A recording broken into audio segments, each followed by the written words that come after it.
recording right now. Sounds good. Yeah. So I actually took a look at the set for your set versus Ultra. Yeah. Last night, and I was like, damn, this was just like a pretty close set, like all things considered. And yeah, that's the thing. It's one of the classic 3-0, but it was close. So I mean, I kept it very respectable. Yeah, no, I was a big fan of how you played it. And just like you'll see this in the VOD, but I made like just kind of little thoughts on what I wanted to go through when we watched this set. It's just like, look for how the Fox gets the quick kills, like the Dreamland game. I'm sure you must have noticed it. You got shine spiked like 2 or 3 times. And I think it was like... I died really early. That was the only bad game, I think. I died early like half the time. Yeah. And then there's another thing about his overall game plan, which I think that you can also take from, and in general, it'll make you really good across all matchups, is just like considering how percents change the game plan, knockdown percents, and how the opponents react to that. Because I did notice in the beginning he threw out a bunch of drills, which I thought was super uncommon for his approaches. Like, I would expect Foxes to running shine, but he chose to drill a lot more. And I think he didn't drill when you got higher at percents. And I think that kind of like thinking can lead you not only to like it's a good idea from him, but it can also make his game plan more predictable. And there's ways that I noticed that you had a lot of really good, well-positioned fade-back aerials, and then there were a couple of times where you went for the same fade-back aerial in raw neutral, and it didn't work.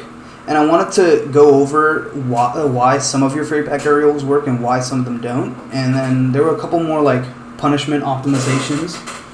And then in neutral, I know it can seem frustrating because I was watching how when you were playing Ultra, he was playing like a kind of dash dance heavy, like he'll play like right outside this range and then like do like a bunch of foxtrots and then come in, and it's very hard to know when he's going to approach. And I wanted to make it so that you didn't always have to make the first move, because I feel like So because I do actually have a couple things I wrote down. Because I rewatched the set a few times prior and just took like some small cliff notes also from my end that I also wanted to ask you also, if that's fine. Oh hell yeah! I'm definitely drop them by, because we can go over the notes first, and then we can use that to sort of pinpoint some of what you're looking for in the rest of the set. Yeah, because I'm not like, the good thing is that this is not like my first rodeo in doing analysis, and like I've always been structured with it. Like I do this with the Wizzy lessons I've taken, and then also Bob Money. But basically what I have with the pre-notes I got was what to do if Lord Stomp stops working. And the main reason I say that is I think I was better about it in the Ultra set, but against other Foxes, I sometimes will live and die on the Lord Stomp, which isn't a bad thing, but it can hurt me in the long run because I can become one-dimensional.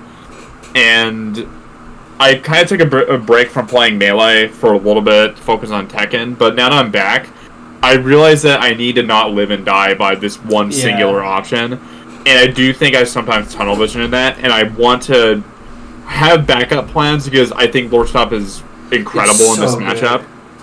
But I don't want to just have it be beat the Lord Stomp, you beat me, basically. I want to make sure I have a fleshed out game plan, but keep Lord Stomp as like a strong point in the matchup. Yeah, and my thoughts on that I actually had pretty much a similar thought with like fade-back aerials in general, because you had a lot of really good fade-back aerials, but then some of them didn't work out later on, even though you kept going for them. And I do think a lot of your fade-back aerials were really good. It includes pivot backer, like the Lord backer or like the Lord Stomp. And I think we'll be able to find out to some degree why some of your Lord Stomps work and why some of them don't. Yeah, the other one, I think I wrote down here, I'm checking, because I wrote down 6 notes with this. And it was how to handle Foxes that like to close space fast. Because this is something I think Ultra specifically is really good at, and I actually don't think a lot of Foxes are good at this at my level. I think Ultra is really, really good at closing space. he's probably better than most Foxes at this level at doing it. Yeah, I found that tough about him when I played him too, but because he has that kind of like really solid fundamental where he knows how to play right outside your range and then get really close in it before throwing out an aerial. But I also think that that's a double-sided coin, because it usually means that, Falcon can throw up a bunch of cross-up or straight up just go in with either knee or grab. And you did a couple really good, well-placed aerials. Yeah, I also want to show the importance of knee in place, too. Yeah, and this is actually to follow up. This is actually in my notes I wrote down on my notebook. Is where and when is it okay to do the tight fadeback aerials, which we already kind of went over a little bit, and I do want to talk about that a bit, because I did actually notice it just like in the quick glance about in the set. There were some good fadeback aerials that I did. And I looked at them like, wow, they're really good, but some of them maybe not in the right place or whatever. Mm-hmm. And I do want to talk about that a bit more, because I definitely see that was a big point. This was a beautiful, beautiful Wizzy Stomp right here. Mm-hmm. And Wizzy and I have talked about this before, how deep you can actually do it. Yeah. Like, you can do it so deep. Like, this one was you ran all the way in the corner and then you cooked him for this. Yeah, Wizzy and I talked about this, and it's absolutely absurd how much of a reward you can get just off of, one Wizzy Stomp there, or Lord Stomp there. Oh, yeah. It was really solid, but right off the bat, I want you to notice, how did this Wizzy Stomp come into play, and how did you have the frames to be able to do it? Because the reason why this one worked out was because after this scrap, you notice, you threw out this aerial, but the thing is that, oh wow, you actually had pretty decent frame advantage. Usually, the way that Foxes play is that they'll throw out either a jab or a wave dash down before they nair you. So a key thing about why your Wizzy Stomp here was you see that he jabbed first, and it's a pretty solid tell on how they're gonna have to approach. Okay. So I think I'm gonna write this down, because I'm gonna have stuff in my notebook while we do this. Yeah. I'll write this down too, because usually when you can set a reaction point for Fox approaching you with an aerial after they throw out an aerial or laggy move near you. Okay. So this could even be for wave dash too. Yeah, and I'm gonna write this down too, because you mentioned the way dash down and the jab thing. Should I write down will the Fox jab or way dash down when they're chasing you down? Yeah. How should I phrase it? Usually it's if they try to chase you down, or attack you, it's usually at the beginning of a dash or at the end of a dash, and then they wave dash down and then they approach again for better spacing and timing. Here, how do you begin the approach? He started with a wave dash down and then deliberated a bit. And then he closed space. So this could also be a position where this was a good Wizzy Stomp, because it forced him to respect your space off the bat. You saw him wave dash, and then you can Wizzy Stomp. Yeah, and I have a shit ton of space there, and then he did the drill, which puts him in lag. Yeah, and then you could have also, because I think I messed it up. I did the dash in instead of doing the actual fade back. Here you could have also just done a whiff punish grab. It's not always a Wizzy Stomp, but this is just a common reaction point for when a Fox is going to go in, because it's hard to know when a Fox is going to go in. So reaction points for when Fox goes in are typically Foxtrot. This is a rare one, actually. Foxes don't really Foxtrot and then approach. It's dash, wave dash down into nair or drill approach, or aerial in place into dash dance, maybe 1 or 2 beats. Yeah, like the 1-2. And then approach.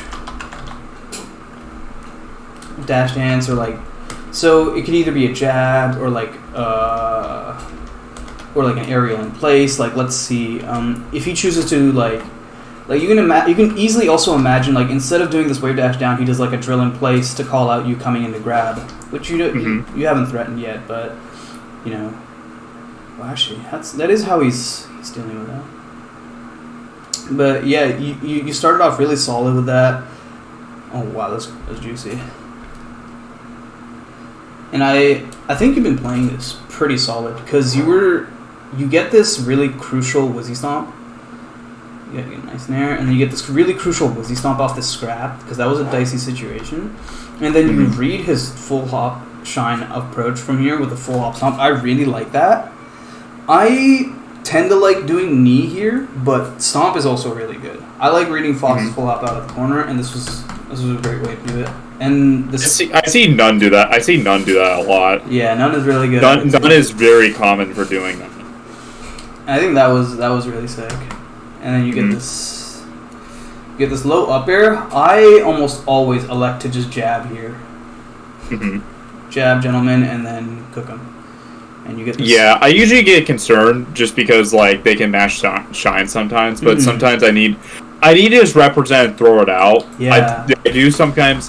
I think I get a bit hesitant when it comes to that, and that's just like a big issue on me, is that I sometimes get way too hesitant. Okay, that's true. I think that's a pretty valid thing to do, but again, this is a... Or they CC down tilt, that's another thing. They'll CC down tilt. CC down tilt is pretty scary, but the thing is that the Fox, you hit the Fox on the back of his shield, so you didn't really have to worry about that, because there's no reason for Fox to ever try and shield grab your gentleman facing backwards. He's going to always try and shine out a shield, but it's a hard execution for Fox to hit, so you have to execution test him. Yeah, it's good pressure, and you're right. It does come down to the execution. And here in this situation, of course, like not to harp on the details, but like he did drill out of shield, and if you had done that low up air into jab, you would have gotten a gentleman into potentially stomp knee. Yeah, because he was in the air. Yeah. Anyway, I think that's how you were playing that situation pretty solid. I feel like watching through the thing, your scraps were pretty solid. I like your dash throughs. I like this pivot nair here, trying to call out him really because he really runs up in your space a lot, and I think that's a big ultra thing. Like, and not a lot of Foxes. I would say in NorCal, not a lot of Foxes do this. Like, if I'm being honest, I actually think not a lot of Foxes approach in general. They stay at a fixed distance. Yeah, that's like.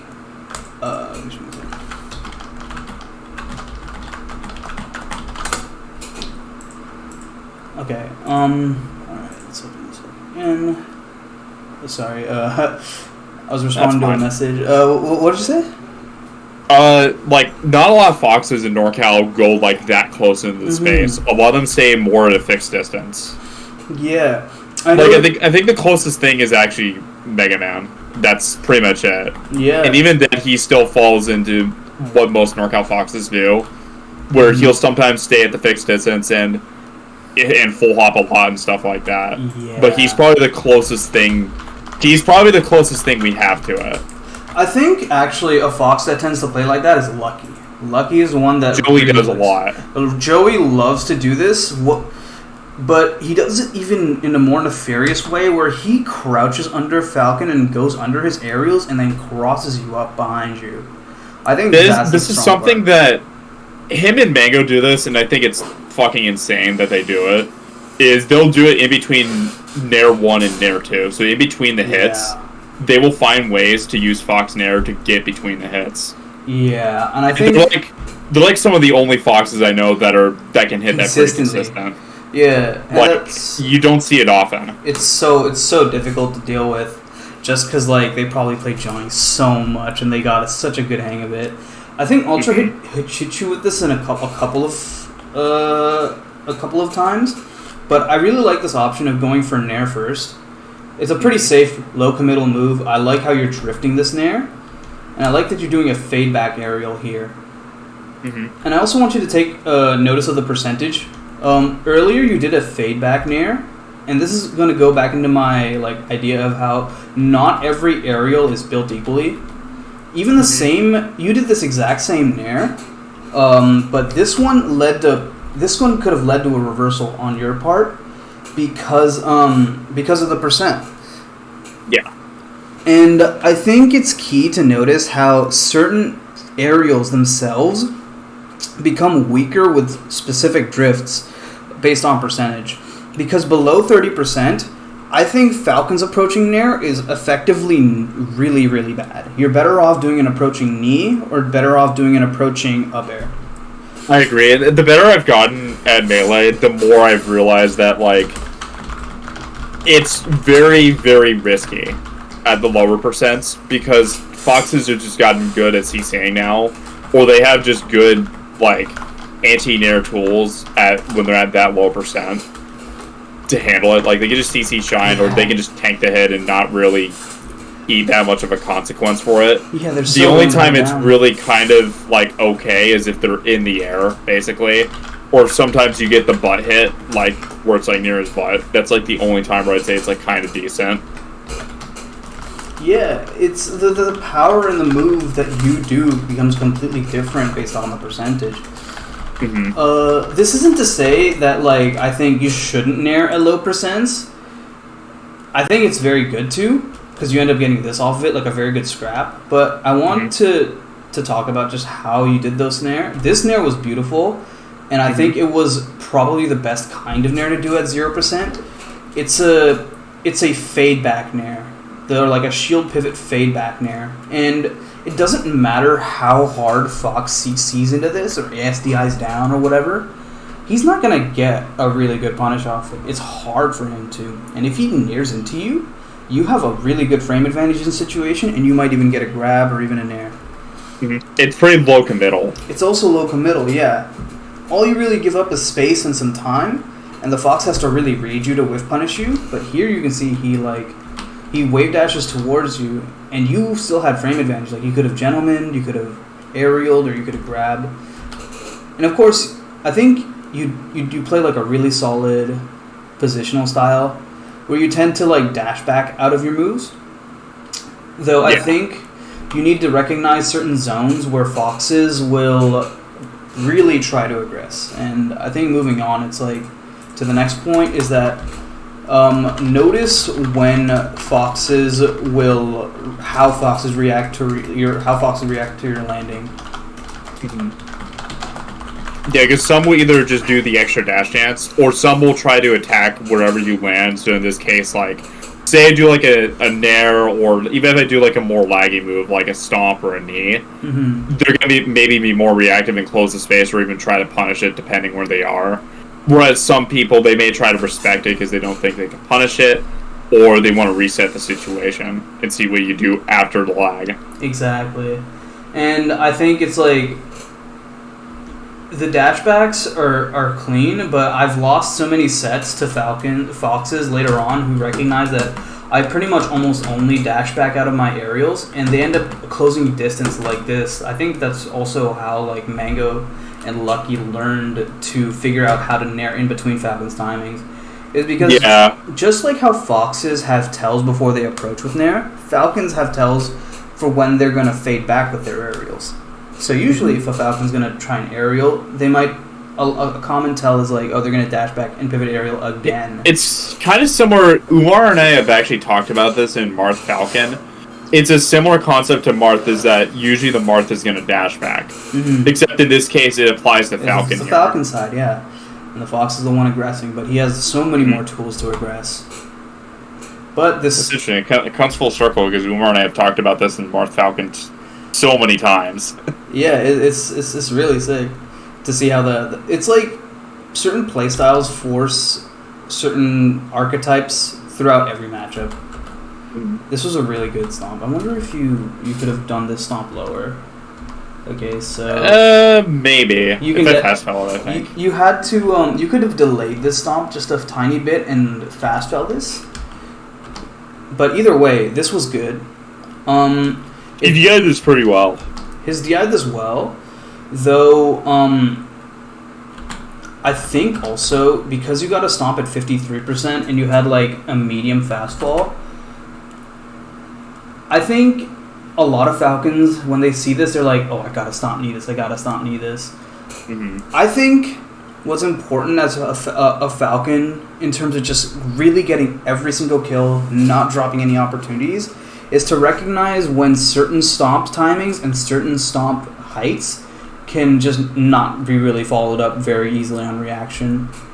Like, here you try to do an instant back air, and you reacted fast to this, but alas, it wasn't even fast enough, even though you recognized it really fast. However, if you had, if you did like a grab and you were willing to throw out that, you could have saved this punish or even a raptor boost. And I think there's ways to recognize. Yeah, side B could have worked. Now I'm just looking at this. Yeah. Though this, assume you did this stomp even later though, like you hit like the super lowest stomp. I'm gonna open up actually Slippy for this to show and screen share you just exactly what changes about this stomp, because I'm gonna show you how the position of the stomp will force you to change your reactions. Okay, yeah, because that's something I actually need to work on. Is actually, I do think I wrote this down actually in my notes, which is just it was more of an asking a question in the sense of is it my execution, neutral, or both? And I do think, at least to other Falcons, I don't think my execution is like. I don't think my execution's ever been, like, that great. I have some technical stuff, and I definitely have knowledge, but I have never really had the best... I've never been the most technical Falcon. I'll even admit it. That's fair. I think what people consider is, like, technical, because I think, overall, what you had was very solid. The things that you did do were very solid all around. And there's ways to be technical that are more subtle than, like, just the, what's it called, speed or, amount of moves that you can throw out. I think you are technical in the sense that you are precise. I was watching your gameplay, your dash dance itself, the foxtrots, the control of space, like, it in and of itself, like, those whizzy stomps that you did, like the one in the beginning, it was a full foxtrot, and then you did another fade back stomp like this. And that in and of itself... All I can say is that Street Fighter and Tekken practice is paying off. Exactly. It's playing a lot of Tekken. The spacing, your spacing is precise, and that in and of itself is good tech skill. And I want to show you, again, harking back to the point of, like, how to optimize your own tech skill for punishes, is you hit this stomp like this, because you were doing a tech roll, right? Yes. And because of that... Okay, actually, I should change this to combo. You have the code on. I know the Uncle Punch code you have on. With the Fox Tech roll. I have that too. Yeah, that's sick. But yeah, he gets the good combo DI. And you hit this, like, drive-by stomp. And it's hard for you to react, because you did this. It was like this exact situation. Mm-hmm. And maybe even... thing would have raptor boost, why not? Yeah, I'm already seeing it too with the grab. Like, you could grab and, like, down throw or up throw that. Like, the option tree really opens up. Yeah, and I want you to notice the subtle difference between how I'll get this next stomp.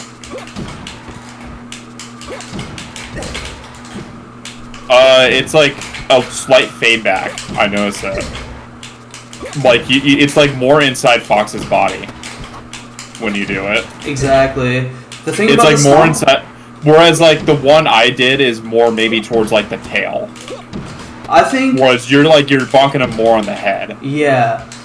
Well, the main, that's actually a pretty good point, honestly. The drift, because when you were doing that stomp, you were doing this like it was more like a drive-by stomp to cover as many like tech roll options as possible. I don't know if you consider it a genre, but I actually think box drift is really hard with Falcon. Is he box or you box? I'm on box. Oh, okay.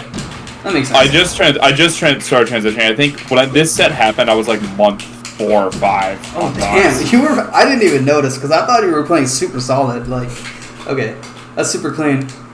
Yeah, the drift is also another important thing in how that stomp knee could have missed. Because if you like, this is a more extreme example, but let's just say like you did this kind of drift. You're so far away that it can't even hit. But one thing I think is most important about how to get different stomp knees is the height of is recognizing the height at which your stomp hits. This stomp knee is way harder. I'll go on FD to even prove this point. Is that on FD, let's put Fox at 42%. You can hit that stomp knee. You do this, you can't hit that stomp knee. But if you do the lowest stomp, you can hit stomp knee. So the lower the stomp is, the higher chance you can get at getting the knee sometimes, or the quicker you can get. The quicker you can get an aerial, more than anything. Okay. And react to DIs. And that's one And then you can do like stomp up there too if the knee's not there, or even or something like that. Yeah, exactly. Or like stomp grab. Exactly, like stomp grab.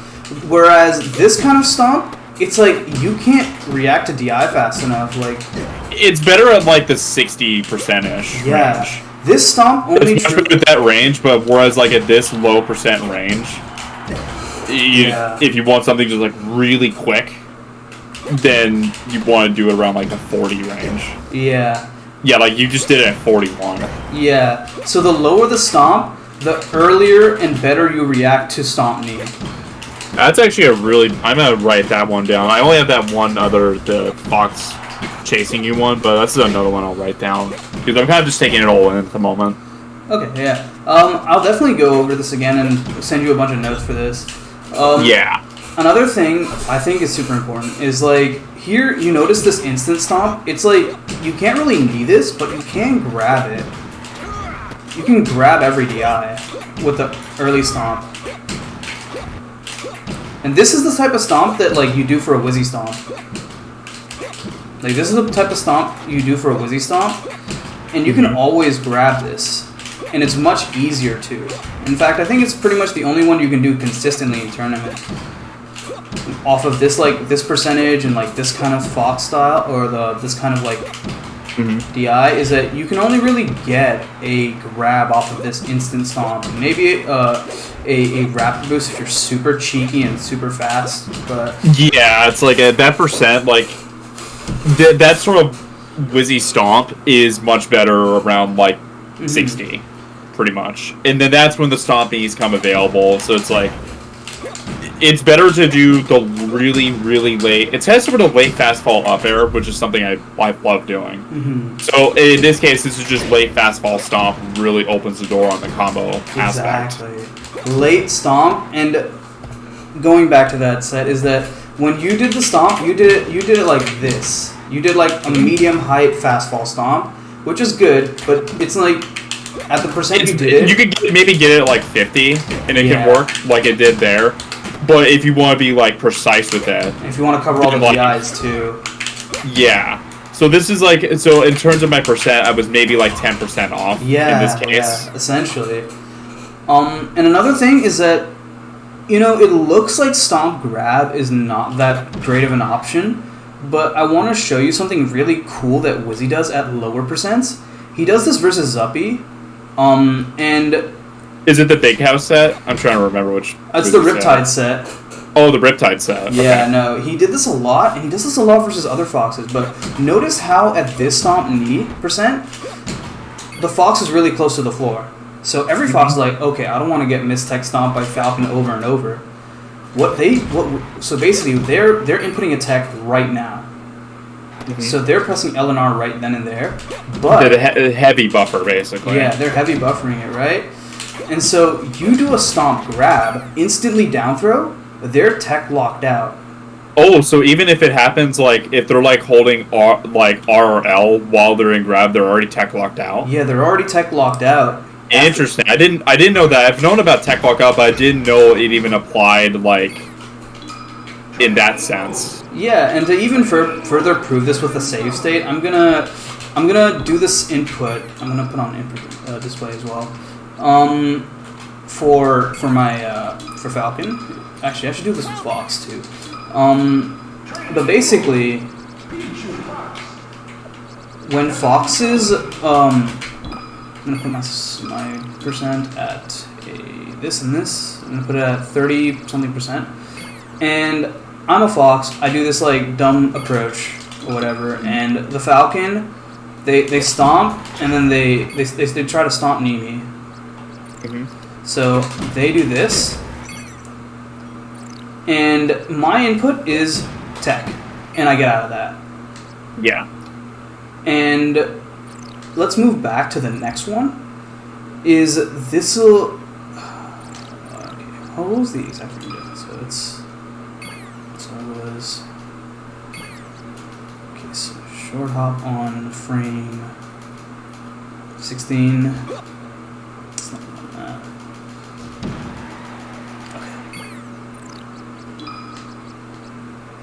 Okay. Okay.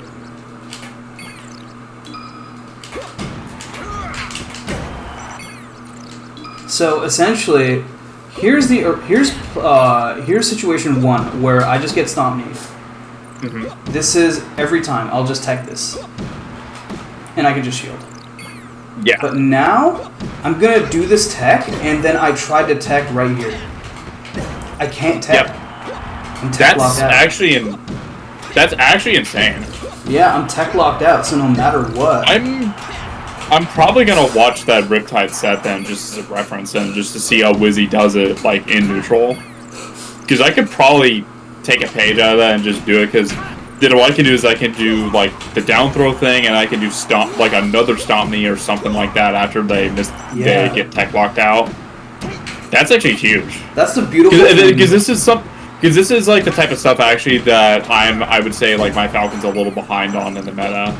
Is that, like, those very specific things, actually, I still, like, either I don't know about it, or just, like, I'm not, like, as aware of it to, like, other Falcons around my level. I do think they're better in that aspect at the game than me right now. I'm not even gonna lie, dude. I didn't know that this was, like, a proper mix-up until I saw Wizzy do it, and I just realized, like, I had a brain blast, like, oh my god. He grabbed the Fox right before they landed for their tech animation so that they would be tech locked out and he could get a free miss-tech knee. It's actually insane. And like that's actually like fucking groundbreaking. Yeah, like you can do that. It's sick, right? You basically get a free, and that works on Falco too, I'd imagine. That works on Falco, and even in the Ditto. That's actually I am definitely stealing that. That is actually, like, brilliant. And harkening back to the set, like, here, Ultra is right about to hit their tech, right? They tech roll in. You do a grab here, like, let's say, instead of this right here, you do a dash grab, down throw knee.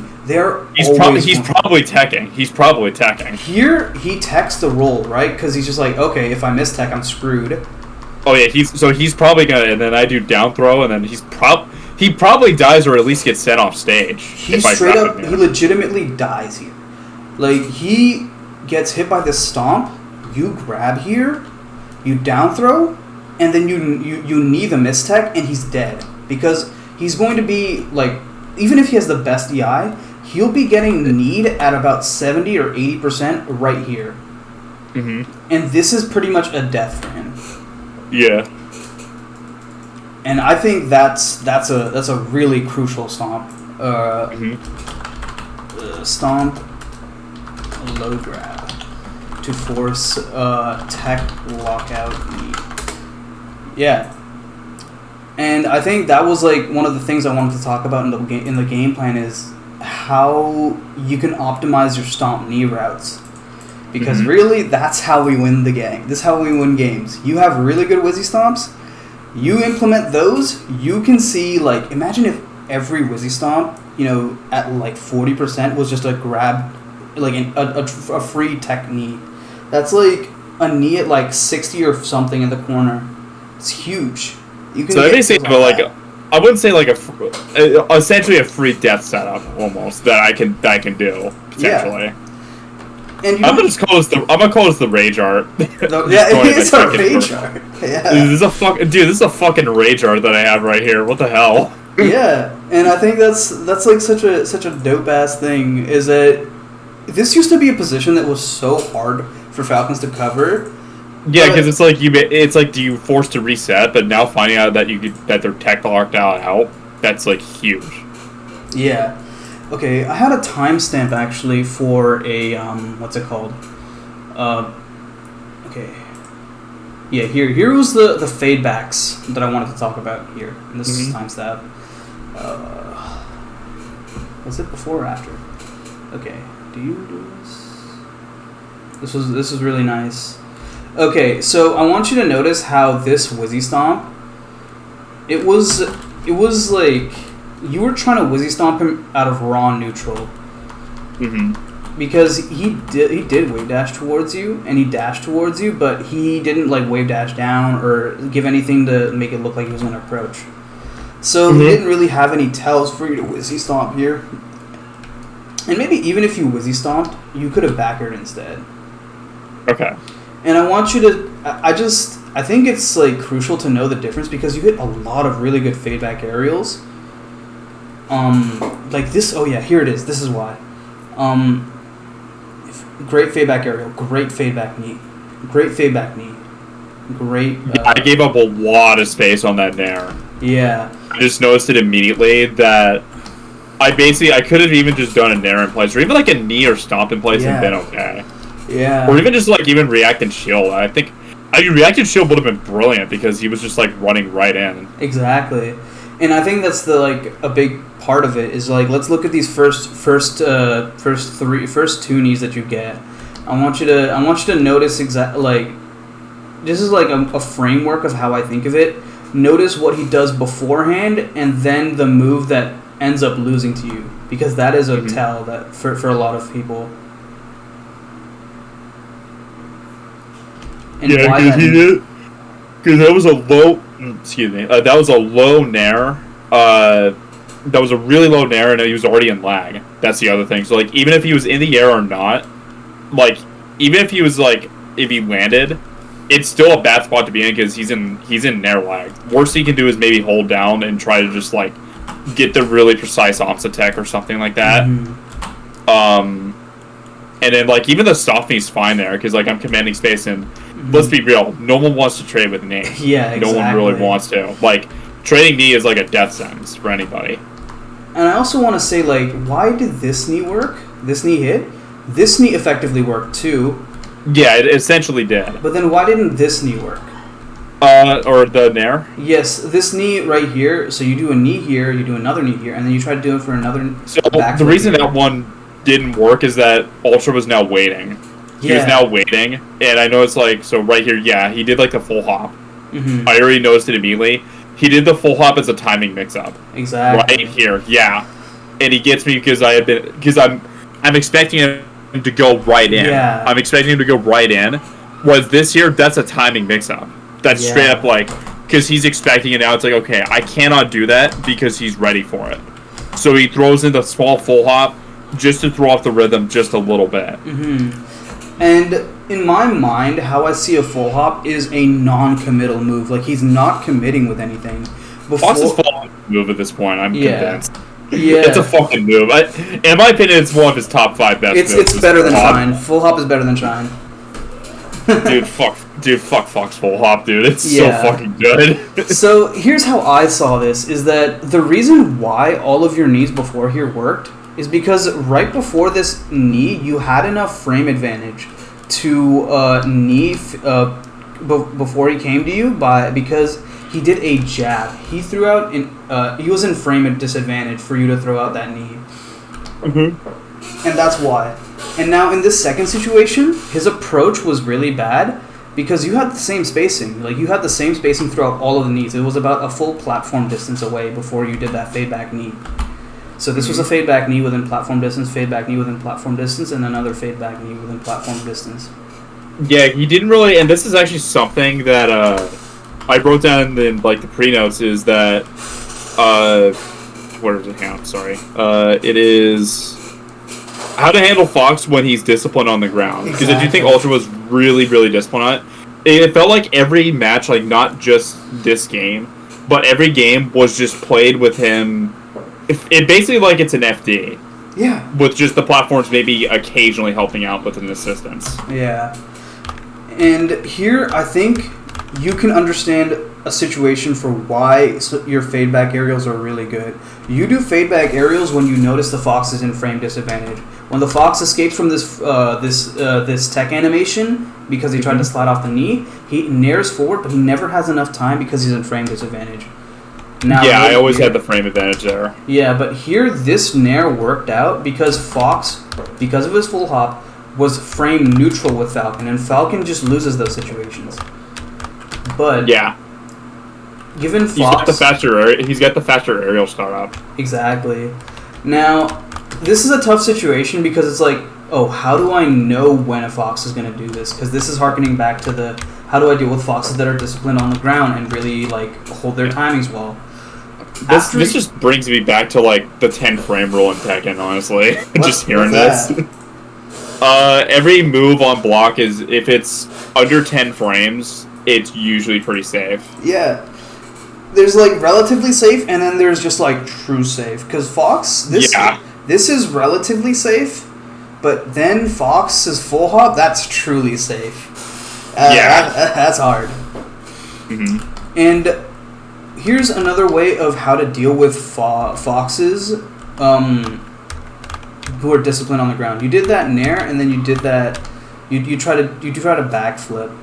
Foxes, a lot of the time, and when Falcon 2, whenever you're landing with an aerial and you try to dash back, even if they're far away, like look at how far away Fox is when your nair is finished.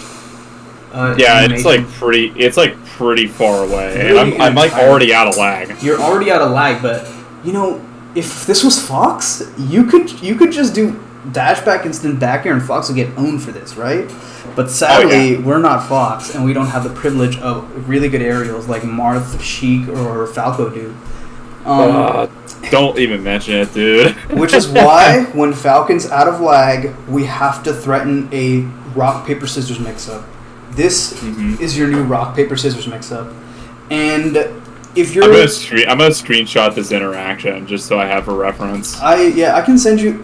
Dude, I'm so glad that YouTube added a clips feature that just lets you, like...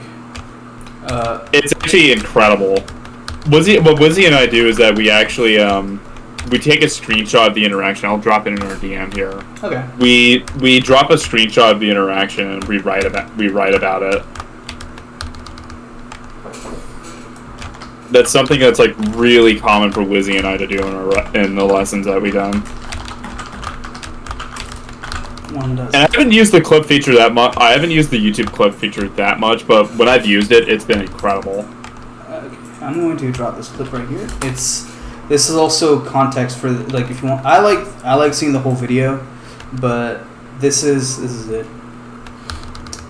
And I want to explain in this interaction, after this nair over here, even though you have next to no lag, Falcon, we have to for one, pay attention to percent. So step one is like the Landing Aerial RPS trademark. Step one is to assess percents. Yeah, in this case, he's 44. 44. So knee can probably knock down. If I do the really tight stomp, I could get the stomp knee or the stomp grab, the stomp 4B, so on and so forth. There are some things there. Depending on where I get an up air, that can't really combo into knee or anything like that unless they no tech or something.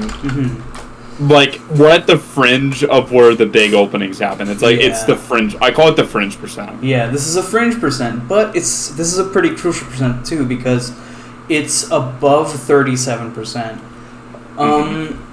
And I don't know gentlemen, I'm pretty sure knocks down around this percent. Let me quickly set Fox to 44% and do a gentleman. So Fox should be at 44%. Restore position, save positions. Set Fox to 44%. Is it taking into account CC as well, or just like regular? Just regular. Not because I'm not taking into account true CC because no one's gonna true CC when they approach. Just because that's a physically impossible state to be in. They can ASDI down, but that's a more complicated mix-up, and I want to get this this specific thing across because it's like, for one, I'm not saying it's not important, but this is like we have to layer these mix-ups from like this is the baseline, and then we can move on to the higher level. Mm-hmm. Okay, so gentleman knocks down. Yeah, gentleman knocks down around this percent. That's huge. Okay, that's good to know. So gentleman knocks down at this percent. I don't think F tilt knocks down at this percent, but it does send him a pretty decent distance far. So here we have to think about what are our fastest moves here in this spot. Our fastest moves, whenever I'm in this distance, I'm thinking jumping is out of the question.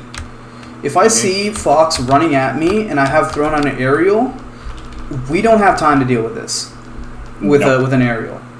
Aerials don't work here. Okay. Aerials are out of the question here in terms of dealing with it. So what do we have left? We have all of Falcon's ground moves. Falcon tilts.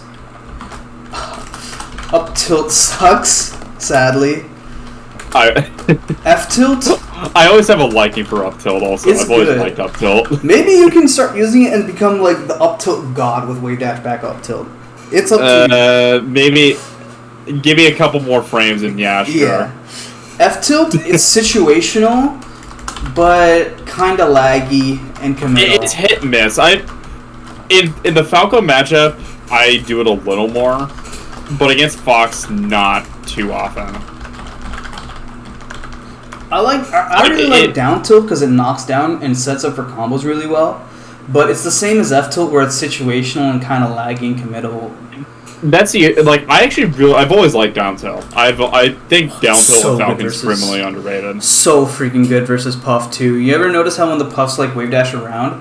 You can see this in my lead set. It's literally what helped me take the set. Is like game 4 last stock. It was like we're both last stock, and I know Khalid's a demon at clutching up tilt rests and like rest setups. Mm-hmm. He was wave dashing around, and I'm like, oh, he wants up tilt rest so bad. And what I did is every time I caught him wave dashing around, instead of jumping and risking getting up tilt rested, I just down tilted him every single time, and I got like down tilt up air, down tilt up air, down tilt up air. I've seen like all the Chef Rockman clips, and I'm just like, it's actually insane how much mileage you can get out of it. And then this leaves us with Falcon's old reliables, the golden 3. It's gentleman in place, and grab, moving forward or stationary, and dash back, all the way into the corner. Just get the hell out of the way. Straight up, yep. Now let's consider something I need to get better at, because my biggest issue is that sometimes I try to contest too much, and that's a big issue in my play. So I need to just sometimes just get out of there. Yeah. In some cases, because like a lot of times I'll either get hit or like I'll want to it's like I want offense now, kind of. Yeah. But I have to realize just like I have to just get out of the situation. Especially the better the Foxes get, mm-hmm. I have to remember just to full respect it. Even though I hate doing that, yeah, I just have to, because I know it's going to help me. But the thing is that I want to give you the idea that Falcon can actually make the Foxes be forced to respect you here. Here mm-hmm. is where I think this is where you start throwing out run-up grabs and gentlemen's in place. This Nun, Mateo, those guys, gentlemen, like 25 times a stock. And this forces mm-hmm. Foxes to be insanely precise or to really respect and dash dance a lot more, which opens up your aerials again. Because if Foxes are approaching frame 1, like right here, Ultra did, then that means that you don't have enough time to fade back aerial or set up a really cool aerial that'll like be super good defensively and good risk reward. But if you spam I gotta stay on the ground. Yeah. And so here, beginning of the what's it called, mix-up, it might even be four-way mix-up that you have, is that you start gentlemaning, and especially at this percent, it's really good, because if you hit a gentleman and they're running into you and you get a knockdown, that could be gentleman knee and a stock. Mm-hmm. And it forces the fox to respect you. Now the fox respects you, and they'll do like run-up shield instead. What do you do then? You can do a run-up grab. That's where the run-up grab is. Now, yep, because it really is the RPS then. Yeah. I'm now just seeing the RPS dynamic. And what happens if Fox tries to full hop up air to get past all of that and get pressure on your shield? Well, that's where your dash back comes in. You just get a beautiful dash back, whiff punish grab, or like a whizzy stomp. Mm-hmm. Pivot shield or something. Pivot shield, that's another... I'm glad you came up, because that was what the entire thing I was trying to get to at the end. Was nair into pivot shield is the greatest option that ever existed, low-key. If you know, I honestly... that is the one thing, because pivot shield's actually really hard on box. It is the one thing that I actually kind of miss on GameCube controller. There was this great video by Dane. And I know it's like a combo video thing, but this is just such a beautiful representation, because it's it was versus is a redacted player, but this was Johnny versus Slox, and I want you to look at how beautiful this kind of interaction was with Falcon, where like Johnny gets hit by this, he shields this, but he wave dashes back to force a bad aerial timing so he can get a grab off of this. And I love the way that Dane edited this, is to really show how wave dash back or even pivot shield completely changes how the Fox is supposed to aerial at you. Because Ultra hit you with a bunch of these, I think. Man, we need more content people like Dane. Dude, his videos are so good. Dude, this reminds me of like the DVR vids, because I mean, I basically like the way I play actually is just. Oh, dude, I can already tell you watch so many Lord videos and Sound Spectre videos. The Foxtrots, it's all there. Well, Bob Money is my teacher, so... Yeah, I mean, that makes sense, because... So, I have, like, kind of a pseudo-old-school, neutral-heavy approach to the game. I mean, I could tell that from just, like, the first couple games, just the way that you moved. I was like, okay, this guy's playing with old NorCal legends, or at least learning from them. So it makes sense that Bob Money's your coach.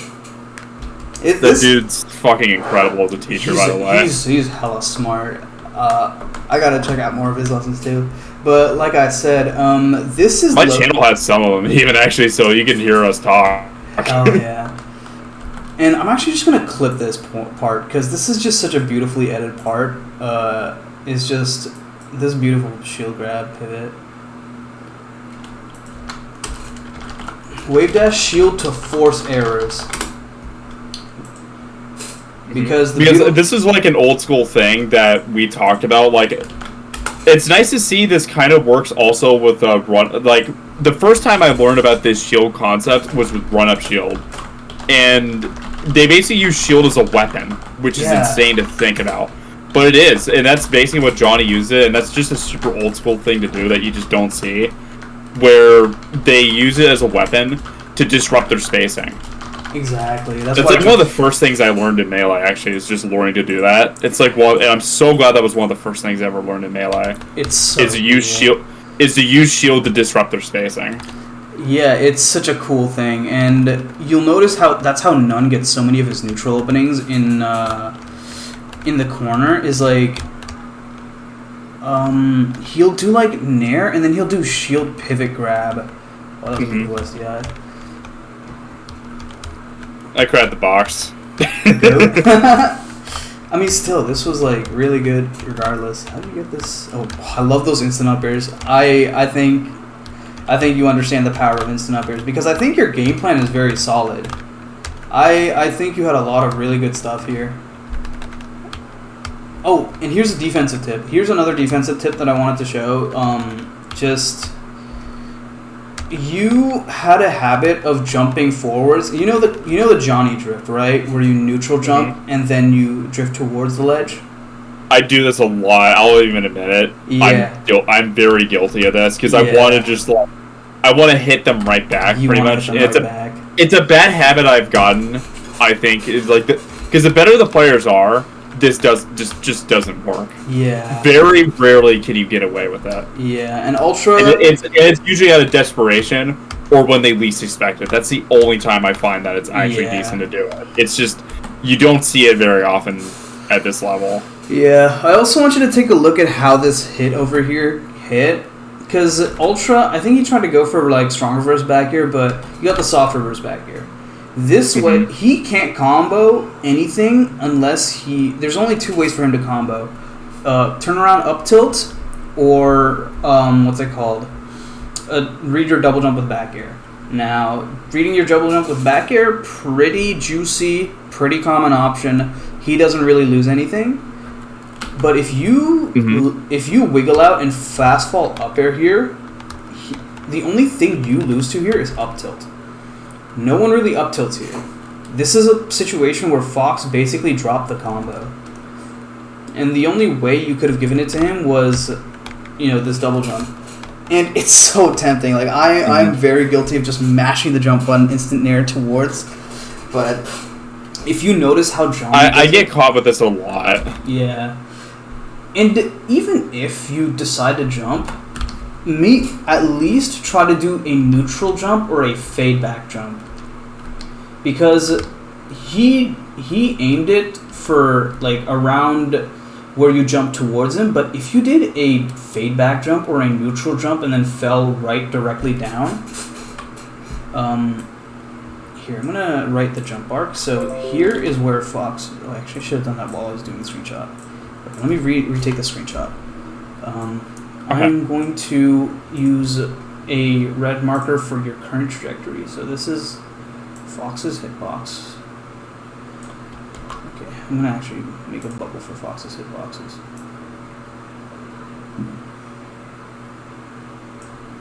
And then, okay, so purple will be your current trajectory. So you jump towards here. And then you get hit. But if you do, and this green, I'm gonna make a green DI, double jump trajectory.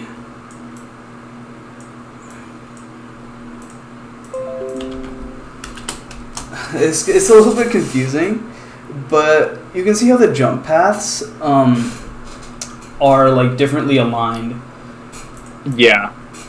And how like the purple one I went for, whereas if I'm just down. If I just go for the green, then there's not really much of a danger. Yeah. Honestly, it puts Ultra in a worse spot than anything. He has to commit hard now. Hard committal.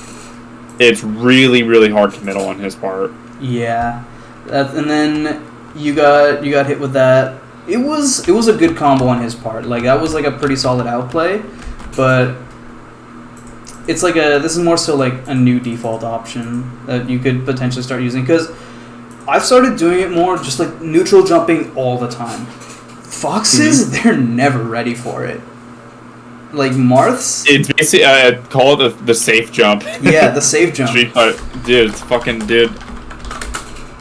I should just I should start playing Street Fighter 6 again. I took a break to play Tekken. I should pick up Street Fighter 6 again to learn safe jumps. Oh yeah, I mean, Falcon is one of those characters that's low key bored.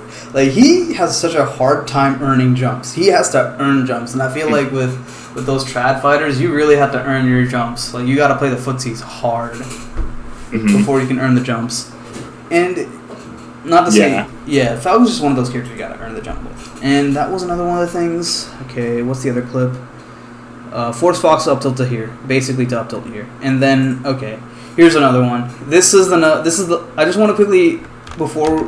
Okay, wait, it's almost been an hour. I'm gonna go for like another 15-ish minutes, because I just want to get through this.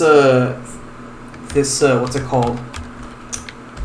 The interactions that you wanted to point out. I just want to get through this Dreamland game because I know that this is just like rough. Because this was almost an entirely winnable game. Okay, that was. How did that look? Okay, that was good. For unfavorable mix-up, ledge dash, getting caught. Okay, fair enough. Okay, What was it? Where did Fox play the high? Oh, yes, here it is. He plays this high-risk mix-up. Is that the drill that you mentioned? Yeah. This, like, you could also replace this with a nair, but look at how Fox approaching into... Oh, what? Dude, you got so unlucky. Holy, look at this. Holy, oh, my... Dude, story of my life. That's really unlucky. But still. That's so sad. Fox privilege. That is actually so sad. Yeah. And you know what ends up happening? You lose the stock here. Isn't that it's something? It's literally because of one, maybe a couple pixels off. Yeah, straight up. Literally like a pixel. I think it was. And it's like, who would have thought? I don't think the stomp was bad either. I do not think it was a bad stomp. It was a perfectly decent stomp. However, Fox is playing that high. Like, this is a decent, like, pretty decent risk to get stomped in the corner. That sucks. But, oh man, the reward is massive. He drills you into the corner hella. Like, he tried to do that before, too. Drill into the corner, into... Yeah, that's his first one. Yeah, so you've done it twice. And here, this is the high risk. This is the high reward situation. Assume he naired here, you'd get Sakurai angled, potentially, and you would get, what's it called? Or at least you'd land on the ground, and he'd still be able to shine you. And then he gets the shine jab. Shine jab, it's hard. This is a pretty good thing that he did, but you can probably fast fall the ledge here. And okay, I want to also emphasize, like, when you are in the corner here, you need to prime your mind for anything happens. Like, you gotta accept that this game is BS, and you have to, like, sort of, as you're going for this, expect that it'll hit, but be really prepared to hold shield and, you know, spam like the like flick the stick down and towards the ledge to get the fast fall re-grab. Because there is, like, you could have potentially gotten away with this if you just shielded.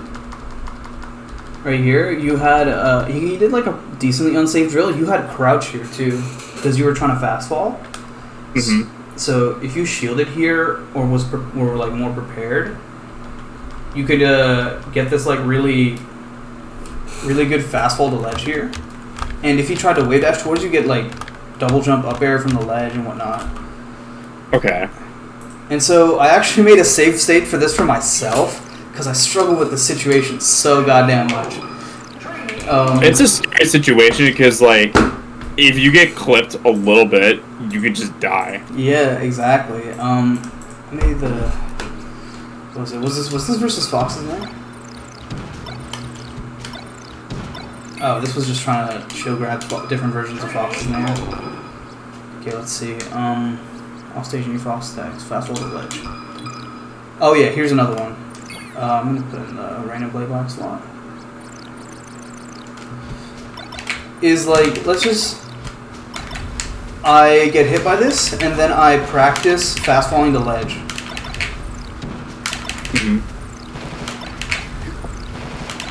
This is like a frame perfect, like, Fox trying to, like, do traditional pressure. You can swap this out with, like, getting hit by, like, a Fox nair in the corner, or, like, they get drill.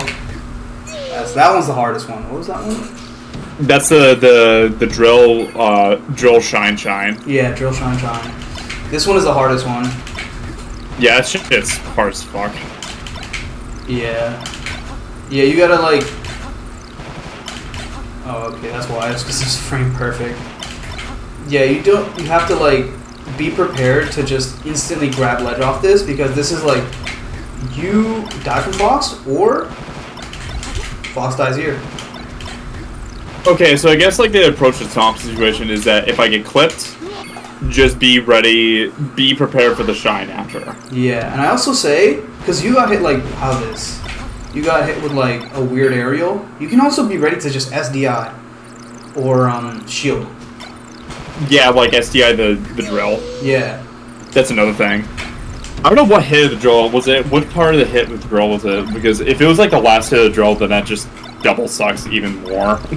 It was like it was like mid part of the drill. Okay. Because if it was like the last hit of drill, then that's actually just a tragedy. Yeah, no. There's also like just slightly shielding. on topic, like the insight has been really helpful because the biggest thing is that I just think some of my like punish game or technical stuff is a bit dated, and I need to get it updated. For sure, and I think that's the stuff that's like pretty straightforward to just like get up to speed with. I think like just I of course if you like have any ideas for any Uncle Punch save states, send me them, and then I can create a couple of them, and then you can. It's like the quickest way to just re-up all your tech skill. But I also because I actually took like maybe like a 2-month break from melee to focus on tech, and plus I was just drained on melee for a little bit. That's so. And I kind of like, and I do need to get back up to speed a bit, but I want to like come in with the mindset of let's hear Falcons, like whether it's you, Wizzy, like let's have a modern Falcon. Because right now I feel like my Falcon is like. I feel like my Falcon's like is like 2016, 2017. It's very classic. It's like those classic. I have a very classic Falcon, which is it's still a good Falcon, but I want to update it. You need to, yeah. I think these days Fox are so tricky and so hard that you just gotta update it. And thankfully, because of Uncle Punch, updating is pretty straightforward. Yeah, I've never been the best Uncle Puncher. Like, there's some things I do Uncle Punch. I do have a bunch of states for that, and I definitely have lapped some of it. But, like, very, very, like, Falcon-specific ones. Because I'm by no means the biggest lab monster. Like, I may know some stuff, but, like, yeah. I'm not, like... There's many other people that are, like, super knowledgeable. Like, I'm definitely more... I'm more understanding based, I guess, if that makes sense. I think your understanding of neutral and your understanding of like positioning is very solid. And we just have to go. Because when I was starting out, that was the opposite. Exactly. Now when I was starting out, I was punished. Yeah. Technical. Now it's not anymore. I'm now the neutral Falcon. Okay, so like I was saying, the thing I wanted to leave you with was mainly just talking about the stomps, talking about the drifts and how different drifts are good. Some drifts are even the same drift. In fact, is different because of the percents. Why? How like precision plays into tech skill, and precision is really the tech skill that was like really hard to pick up. And I want you to recognize that you have that precision. And I think the reason why certain things that you do miss aren't necessarily because of your lack of precision or tech skill, but because of the situations you throw them out in. And how you can have, like... You did, like, two really good fade back knees, and your tech skill wasn't the issue. It was mainly the percent and... you know, how much frame advantage you threw them out at and the timing mix-up.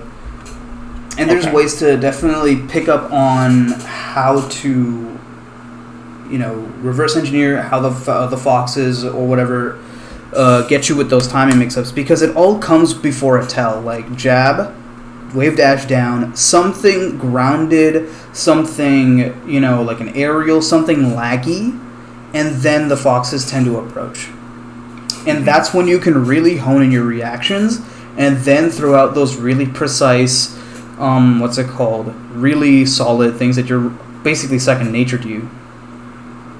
So basically you're like trying to coerce them to where they're playing more of your tempo. Exactly. In a sense.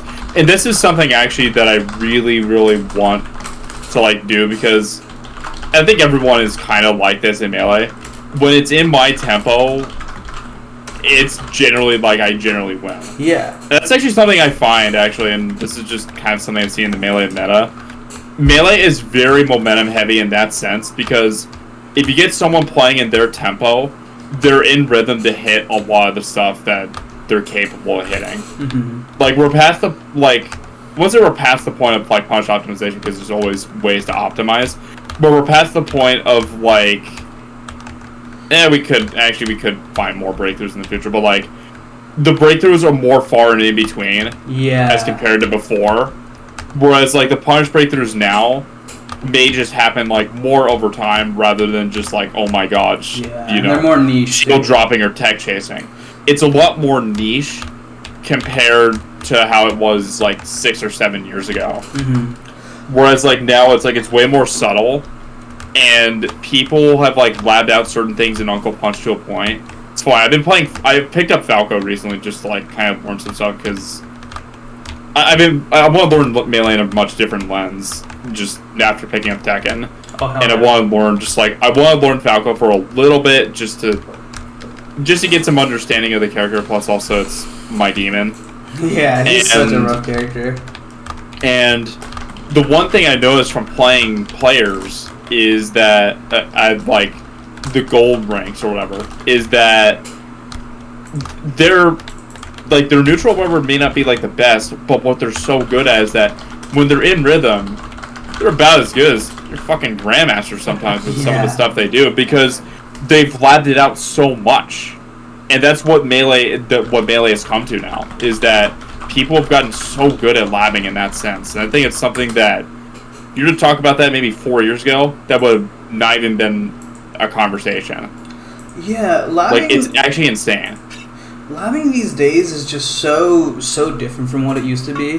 But I think that there's a way for you to do it in such a smart and time efficient way, because I feel like all the gold Falcos, they got crazy tech skill, this and that. Situational awareness, it's not there. Yeah, it's not there. Yeah. Now I've seen some dumb shit they do, and I'm like, oh sweet, free grab. I'll say it, I don't think you need to practice like maybe an hour of Uncle Punch a day to get like those situations down. I legit think that you take 1 or 2 Uncle Punch situations or save states or anything from the situation, practice it, fix them up, your gameplay increases like low-key exponentially. Because why did you lose this game? I personally think overall, when I watched it, the gameplay was solid. A couple punish mistakes, I don't want to harp on that. That makes me so sad that back air missed. Yeah. Because it was the right choice. And I knew it was the right choice. I'm so sad that missed. But there's also a reason why it missed, is that you had to deal with the ledge refresh too. Yeah. Small situations like that too. Your tech chases are good. Here's the key. You got owned by the freaking shine at ledge. And I think that was like a key thing to control, is just how do we mitigate Fox's shine setups in the corner? How does Fox get those quick kills? Never through like a grab in like center stage, at least in this set. It's always through what's it called? A shine in the corner. Or like an up smash in the corner. Actually, even if he up smashes you, he doesn't really get anything, but it's like aerial or you running into the corner and then he shines you. Because you're not prepared for it. And so I think I'll give you the save state that I just showed you. I'll give you that one. This is like not including the lesson plan or whatever. You can ask for like 2 extra save states or whatever. But this one is for dealing with fast fall to ledge shine, and this is like, you know, where Fox dash drills at you with lead and dash nairs at you. And so if you practice fast falling to ledge, you will avoid getting shine spiked at 0, and that was 2 of your stocks. So let's imagine the game played out the exact same, but you had 2 stocks up. This is a perfectly even game, and you legit could have won that. It's literally just 2 changes, and that's it. Yeah, and an anecdote from my own set was like, I was playing MG, and I've been losing to him hard, but I practiced fast fall to ledge shine setups, and I straight up went from like getting my games with my sets with him, every set got progressively better, but then the next time I played him, it was like a 3-1, almost a 3-0, because I just happened to hit all of my shines, fast fall to ledges on the shine.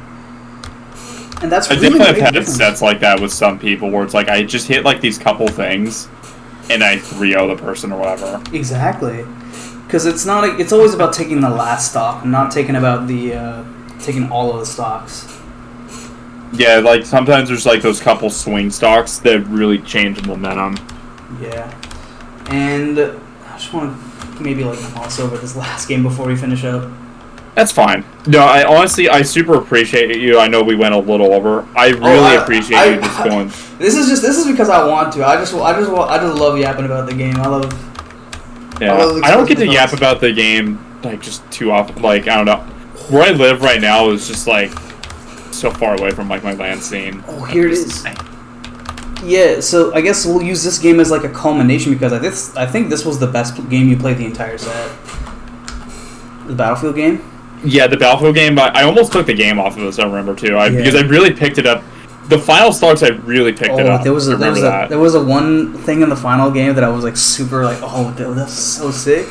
Here, this is like, you did all the things subconsciously that we just talked about. Here, you see the up airs, you react to him. And he jabbed, you do the wave dash back, you notice his like reaction point or his like setup for when he approaches, and you got the great feedback aerial. You had it right here. He jabs, you know he's gonna come in. He comes in, you get a fade back air.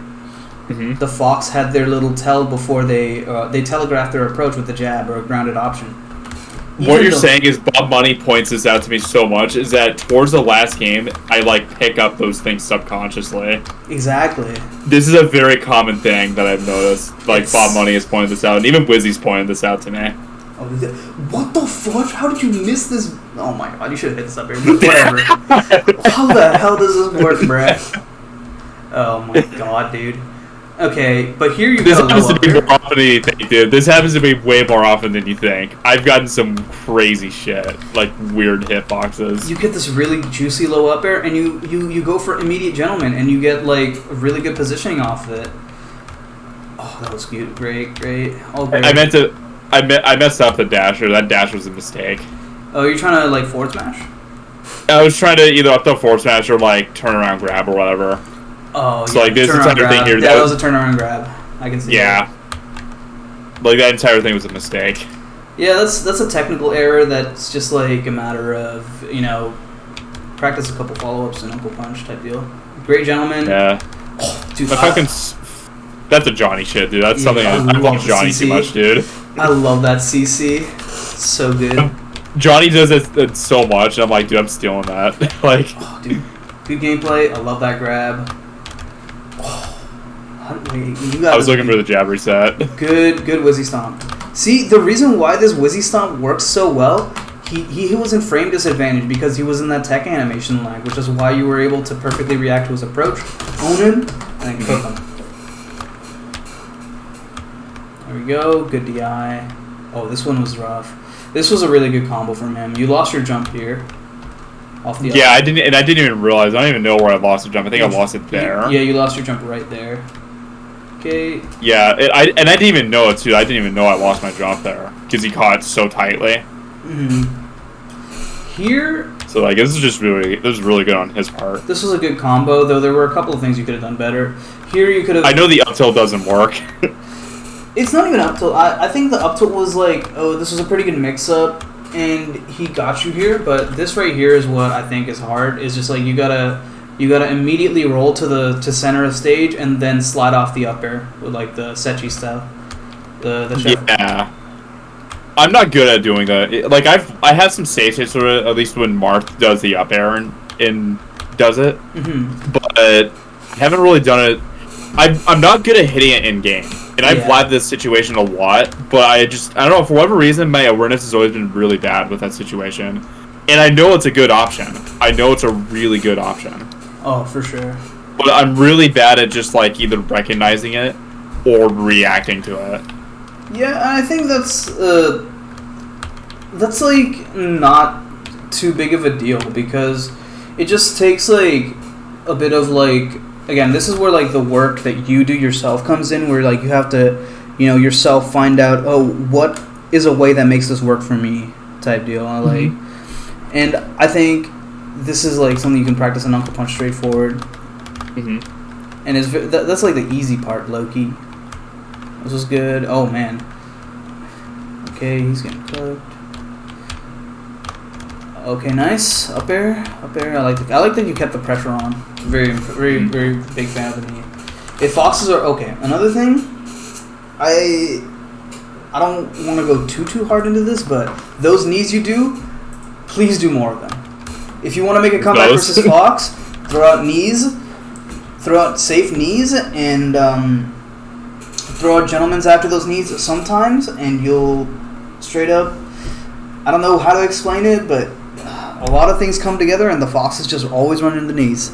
That's how you get a fox to start playing scared. Throw out a bunch of knees in place, knees towards them, mix it up a bit, and that opens the door. That opens the door to overshoot knees, doesn't it? They become scared. And that is my favorite thing. I love overshoot knee a lot. Let me tell you. They become scared, and they become undisciplined because of it. Okay, I'm gonna also include that. Do knee in place and knee towards them, then gentlemen, to make them undisciplined and scare them. That's another one. And this next stop was bars. What was it?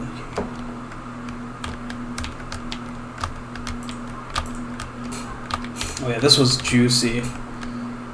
You got this up tilt, and then you get this low up air, and then this fade back. I'm really proud of this edge guard sequence. Yeah, I was like, dude, this was so friggin' nasty. I'm really proud of this edge guard sequence. It's actually something I've been doing this like almost the entirety since I started playing melee, hitting these types of knees. Dude, this was like a. It's for whatever reason I've always been really good at hitting these types of knees. Dude, this was like a perfect stock. Literally a perfect stock. Oh my god. I was like, oh I was popping off my seat when I watched this. I was like, oh my god, that was beautiful. Oh dude, this is it. This is so sick. I fucking missed the grab.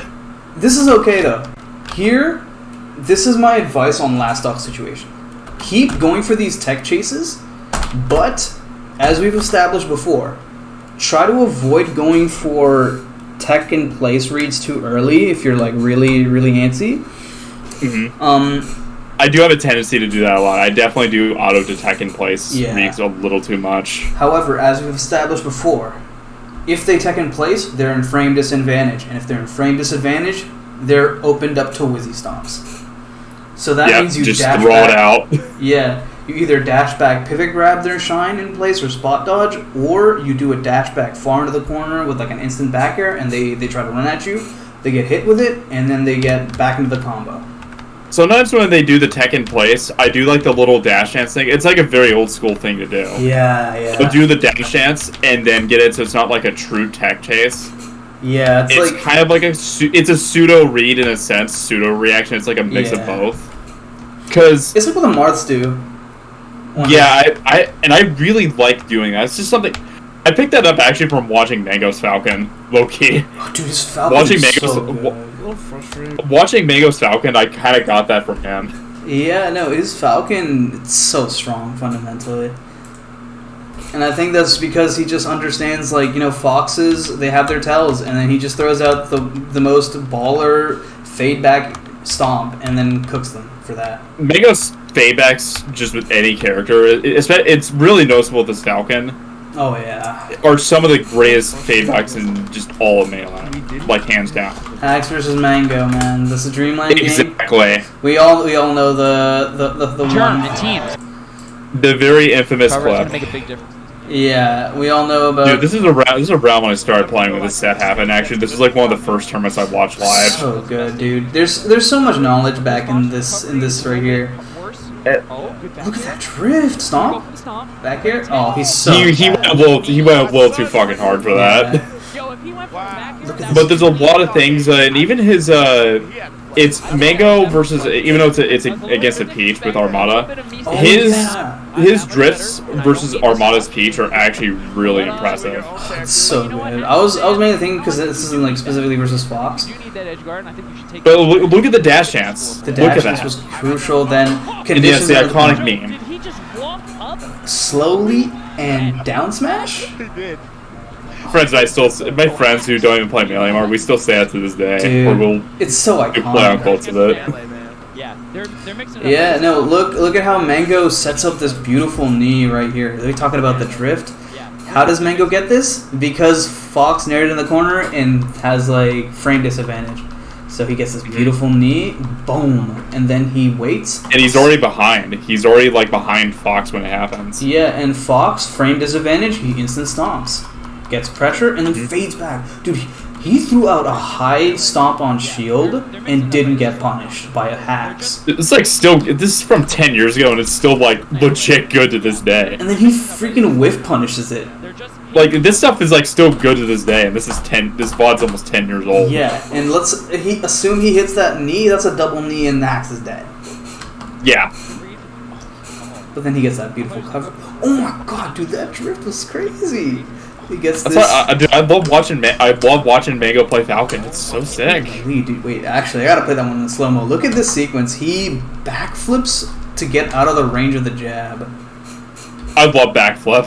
Backflip's underrated. That's why Wizzy Stomp is so powerful. I love doing backflip waveline, actually. That's just something I like doing. I love backflip waveline. Dude, that's the freaking Sound Spectre waveline, bro. I've watched and played Jeff too many times. I've played Jeff actually a lot when I was like starting to get better at Melee. Dude, freaking, oh my god, that guy is such an idol for me.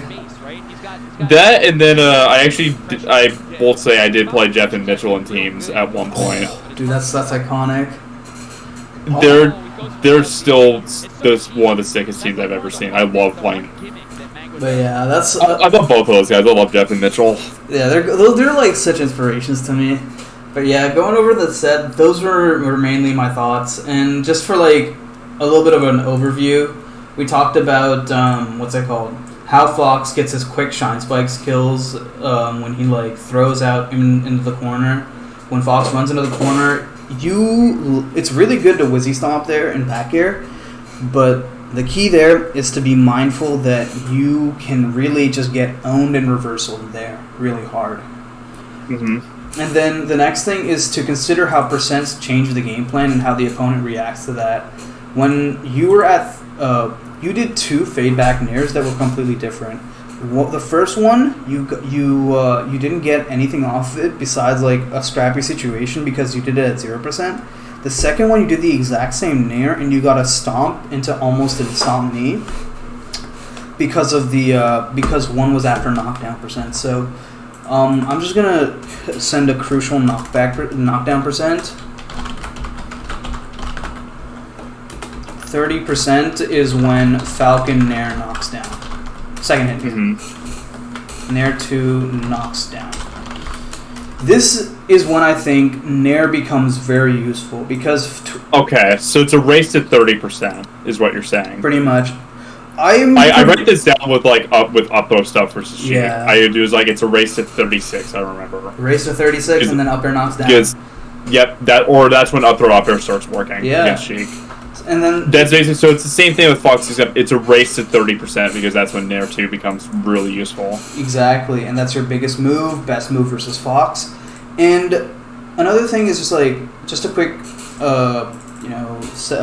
extension of that is you do a fade. If you do like a Nair towards the Fox under 30%, they're just gonna CC it and you're gonna get reversal. You do a Nair towards Fox at 30% and they clip it, they get clipped by it. That's a double knee. Yeah, and there's a low chance, like, I'm glad that you're including just, like, what is it, that you're not including the CC stuff, because, like, this is, like, a good generalization to start on, because then the CC stuff will come later. Exactly. And that's only if, like, the higher stuff, like your fucking top-level shit comes in. Yeah, so here's just, like, a common situation that happens to me versus... Okay, actually, I should stop myself before I go a little too crazy just to finish off the lesson and the recording before I, include this later. Yeah. So next point that we went over was why do some of your favorite back aerials and why do some of them not? Mm-hmm. We noticed that it's actually because of reaction points and how the Foxes and Spaceys have their tells before they go in. So if you see a Fox jab, if you see a Fox in frame disadvantage, so anything that puts them in frame disadvantage like a wave dash down, jab, up tilt, aerial, that's the time that you can start setting up and reacting to their approaches with a Wizzy Stomp or Lord Stomp. Otherwise, trying to do it in raw neutral is too hard of a call out to do consistently. And that is why some of your fade back aerials, your fade back knees and fade back stomps work, or some of them don't. Another thing we talked about, or the next thing that we talked about, was how to optimize your stomp knee combo routes. The super sick one was the stomps, how the stomp height affects which option you should go for. If you get a super low stomp, like pretty much frame perfect in the ground stomp, you can react to their DI with aerials. But if you don't, and they're super low to the ground, you pretty much only go for grab. But that's not a bad thing, because you can just go for the grab, down throw knee, and it's a tech lockout. We talked about the tech lockout as well. Mm-hmm. The tech lockout thing is huge. Yeah. Another thing. I think this is actually going to net me so many stocks. It's like, so cool. You have no idea how many stocks I think is going to net me. I can already just sense it. This is going to probably single-handedly win me some games. It's going to win it. I think so too. I think it's going to make me actually beat some top 100 players. I'm going to be honest. Dude, facts. Because, like, what happens if they realize that they're getting tech locked out? Pretty much no one knows that they're getting tech locked out in those situations, by the way. They always do that. And even if they do realize it, they have to have some sort of backup plan. Yeah. And this is where I do think I have an edge on them, is that I am actually pretty good at forward thinking. Exactly. And they also I do know the forward. They have to miss tech on the regular thing, so you could just get stomp knee anyway. Yeah, it's like if they do the forward thinking, I like those situations, because then I'll be able to adapt to that. You're leading the mix-up. And that's... Yep, that's where I have the leg up on them. Yep. And then the next thing we talked about was shield and pivot shield to force errors. We talked about that Dane clip where you can wave dash into shield to force foxes to commit really bad aerials. And pivot shield, actually, after nairs, we talked about the, what's it called? The RPS, the classic nair RPS, where you gentleman, grab, or dash back.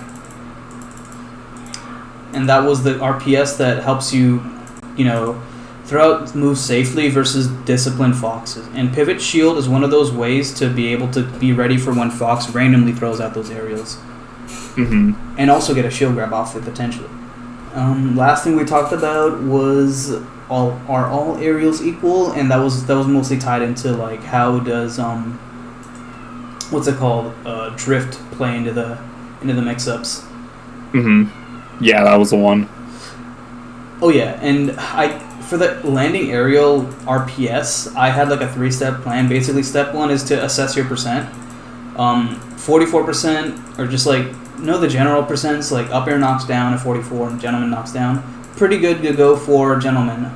Step 2, force the mix-up with a default option. So just like every time you get knocked down or you're in disadvantage because of the knee, because of your nair, you throw out either instant up air or grab or gentleman. Just have any default option that's usually not instant aerialing or jumping towards them. And then step 3 is you do your forward thinking, which is lead the mix-up and use your shield as a weapon.